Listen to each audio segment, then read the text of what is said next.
కందిపప్పుతో నేను చింత చిగురు పప్పు చేస్తున్నాను. ఒకసారి ఈ పప్పుకు కావాల్సినవి చూడండి, చాలా బాగుంటుంది. చింత చిగురు గ్లాస్ కందిపప్పు నేను కడిగి తీసుకొచ్చాను, ఇదిగో చూడండి. ఇప్పుడు పప్పుకు కావాల్సింది చింత చిగురు, 2 పచ్చిమిరపకాయలు, ఒక 4 వెల్లుల్లి, ఒక ఉల్లిపాయ, ఒక టమాటా. దీంట్లో వేస్తాను చూడండి. పచ్చిమిరపకాయలు, ఎల్లిపాయలు, ఉల్లిగడ్డలు, టొమాటో, మన చింత చిగురు. దీంట్లో వెండుగారం కూడా వేస్తానండి. ఇప్పుడు ఇవన్నీ వేసుకున్నాం కదా, కొంచెం వాటర్ పోస్తాం, తగినన్ని వాటర్ వేసుకోవాలి. ఇది నీళ్ళు ఉంటే బాగుండదండి, కొంచెం పప్పు గట్టిగా ఉండాలి.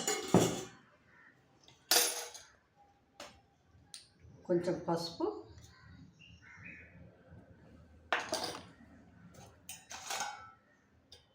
కొంచెం ఎండుగారం కూడా అండి, ఎందుకంటే చింత చిగురుకు పచ్చికారం కంటే ఎండుగారమే చాలా బాగుంటుంది. ఈ కారం నేను ఊరి నుంచి కొట్టించుకొని వచ్చానండి. ఒక స్పూన్నర కారం వేస్తాను. ఇప్పుడు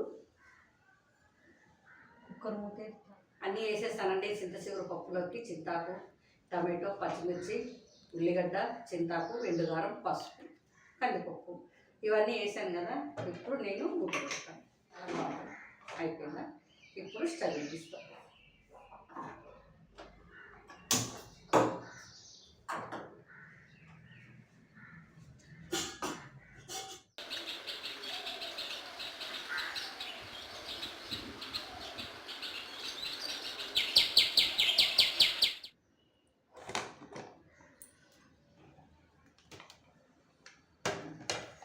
చూడండి ఎంత బాగా ఉడికిందో. ఇప్పుడు అయిపోయిన చింతాకు పప్పు రెడీ.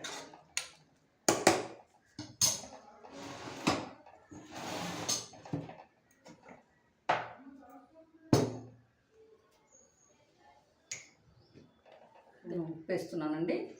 ఉప్పు వేసుకొని ఎనుక్కోవడమే. ఇది వాటర్ ఎక్కువ ఉండొద్దు, చింతాకు పప్పు కదా, గట్టిగా ఉంటేనే బాగుంటుంది. ఇలా బాగా మెత్తగా మెదుపుకుంటే చూడండి ఎంత స్మెల్ వస్తుంది. దీంట్లో ఇప్పుడు మనం చింతాకు పప్పులో చింతపండు వేయాల్సిన అవసరం లేదండి. కొంచెం టమాటా వేసాము కదా, టమాటా చింతాక పులుపు కదండి, ఇంకా చింతాకు సరిపోతుంది. ఒక టమాటా టేస్ట్ కోసం వేసాము అంతే. ఇంకా దీంట్లో చింతపండు ఇవన్నీ ఏమి వేయము. దీనికి పచ్చికారం కంటే ఎండుగారమే టేస్ట్ ఎక్కువ ఉంటుంది. ఎండుగారమే వేయాలి, ఎర్రగారం వేస్తేనే టేస్ట్.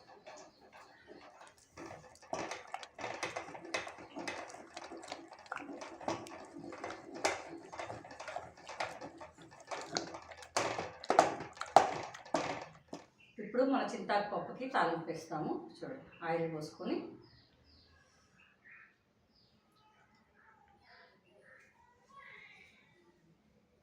కొంచెం ఆయిల్ వేసాను.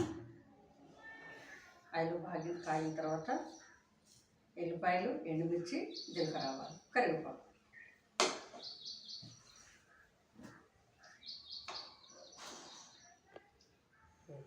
ఇప్పుడు జీలకర్ర, ఆవాలు, మినపప్పు తాలింపు వేస్తున్నానండి. అది కొంచెం చిట్టపట్టలాడగానే ఎల్లుల్లి,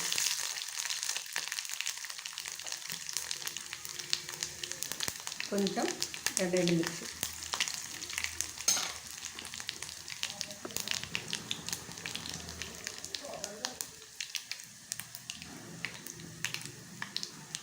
చూడండి 2 రెబ్బలు కరివేపాకు.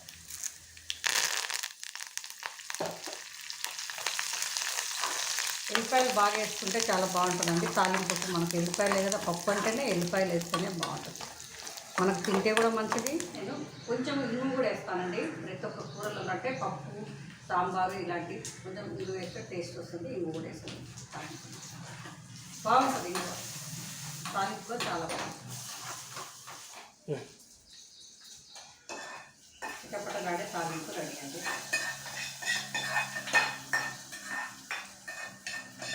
పప్పులో తాలింపు రెడీ అండి. పప్పులో తాలింపు వేసాను.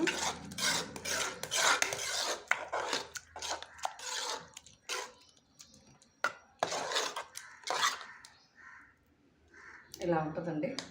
ఎప్పుడు వేడివేడి అన్నంలో కొంచెం నెయ్యి వేసుకొని ఇప్పుడు దీనికి తోడుగా వంకాయ కూర, ఉల్లిమిరపకాయలు కూడా వేస్తాను.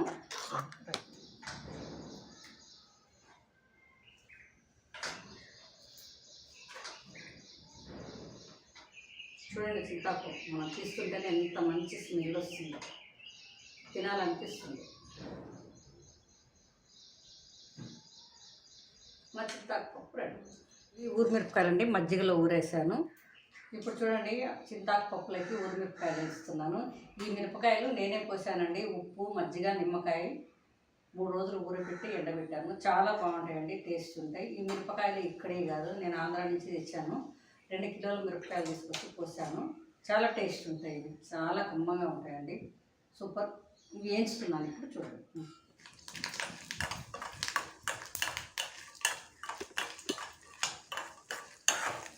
చాలా టేస్ట్ ఉంటాయి ఊరిమిరపకాయలు. అందరికి ఇష్టమే కదా, ఎవరైనా ఇష్టపడని వాళ్ళు ఎవరు ఉండరు. ఉప్పు మిరపకాయలు, వడలు, వడియాలు, ఉప్పు మిరపకాయలు అందరూ ఇష్టపడతారు. వేస్తున్నానండి.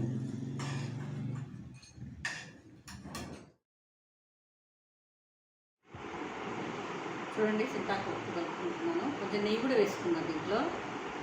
సూపర్గా ఉందండి.